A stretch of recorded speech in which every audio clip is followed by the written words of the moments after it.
സുഹൃത്തുക്കളെ, ഇപ്പോൾ നമ്മളുള്ളത് നാഗാലാൻഡിലാണ്.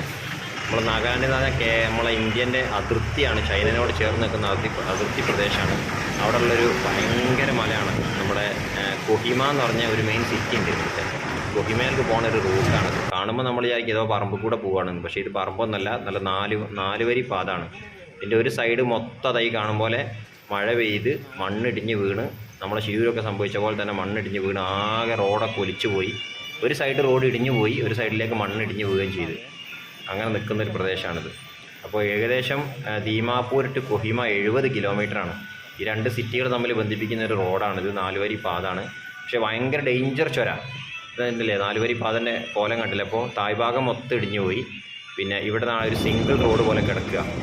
പിന്നെ ഈ കാണുന്നതെന്ന് വെച്ച് കഴിഞ്ഞാൽ 2 മലകളാണ്. വലിയ 2 മലകളാണ്, 2 മലയിടുക്കാണ്. ആ മലയിടുക്കുകൾ തമ്മിൽ ബന്ധിപ്പിക്കുന്ന ഒരു ഇരുമ്പ് പാലാണിത്.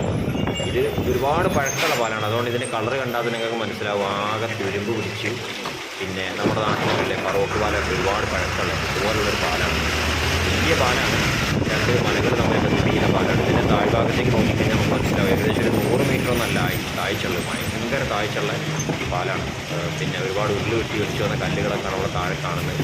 ഇവിടെ എപ്പോഴും ഇങ്ങനെ ഉരുളുപൊട്ടലും മണ്ണടിച്ചിലൊക്കെ ഇവിടെ ഒരു എന്താ പറയുക, സാധാരണമായിട്ടുള്ളൊരു സംഭവമാണ്. അതുപോലെ വളരെ എന്താ പറയുക, ഇങ്ങനെ ഭയങ്കര വ്യത്യസ്തമായിട്ടുള്ള സ്ഥലമാണെന്ന് പറയാം. എപ്പോഴും ഇടിഞ്ഞു വീഴാൻ സാധ്യതയുള്ള സ്ഥലമാണ്. ഭയങ്കര ഹൈറ്റുമാണ്, കുത്തനെയാണ്. അതുപോലത്തെ മണ്ണ് എന്ന് പറഞ്ഞാൽ ഇവിടുത്തെ ഈ പശ പോലത്തെ മണ്ണാണ്.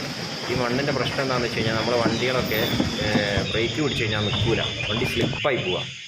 വണ്ടി അങ്ങ് നിൽക്കുന്നിടത്ത് ഇറങ്ങി പോകും. പിന്നെ ഇതിൻ്റെ മോൾ ഭാഗത്ത് വന്നു കഴിഞ്ഞാൽ നല്ല അടിപൊളി വ്യൂ ആണ്. വ്യൂ എന്ന് പറഞ്ഞു കഴിഞ്ഞാൽ അതുപോലെ തന്നെ ക്ലൈമറ്റും ഭയങ്കര തണുപ്പാണ്, നമ്മൾ ഊട്ടിയിലൊക്കെ പോയ പോലെ. പിന്നെ ഇവിടെ നോക്കിക്കഴിഞ്ഞാൽ നമുക്ക് കാണുന്നത് ആ കൃഷി സ്ഥലങ്ങൾ, വീടുകൾ, അതൊക്കെയാണ് നമ്മളിങ്ങനെ കാണുന്നത്. ഒരുപാട് ദൂരെ ഒരുപാട് ഏരിയ ഉണ്ട്, ജനവാസമൊക്കെ കുറവാണ്. പിന്നെ ഞങ്ങളിപ്പോൾ ഈ നിൽക്കുന്നതെന്ന് വെച്ച് കഴിഞ്ഞാൽ ഇതൊരു പഴയ മുള കൊണ്ടുണ്ടാക്കി എന്തോ ഒരു കടയോ അങ്ങനെ എന്തോ ഒരു സംഭവമാണ്. ഇപ്പോൾ ഇവിടെ ആൾക്കാരൊന്നുമില്ല, കടയൊക്കെ അടച്ചു പോയതാണ്. അപ്പോൾ അവിടെ റോഡിൽ കുറച്ച് സ്ഥലമൊക്കെ ഉണ്ട്. വണ്ടി നിർത്താനുള്ളൊരു സ്പേസൊക്കെ കണ്ടപ്പോൾ ഞങ്ങൾ വെറുതെ അവിടെ നിർത്തി കാഴ്ചകളൊക്കെ കാണാമല്ലോ എന്ന് വിചാരിച്ചിട്ട് ഇങ്ങനെ നിർത്തി നോക്കിയതാണ്. അപ്പോൾ ഞങ്ങൾ പോവാണ്, വെറുതെ അവിടെ അങ്ങനെ നിർത്തി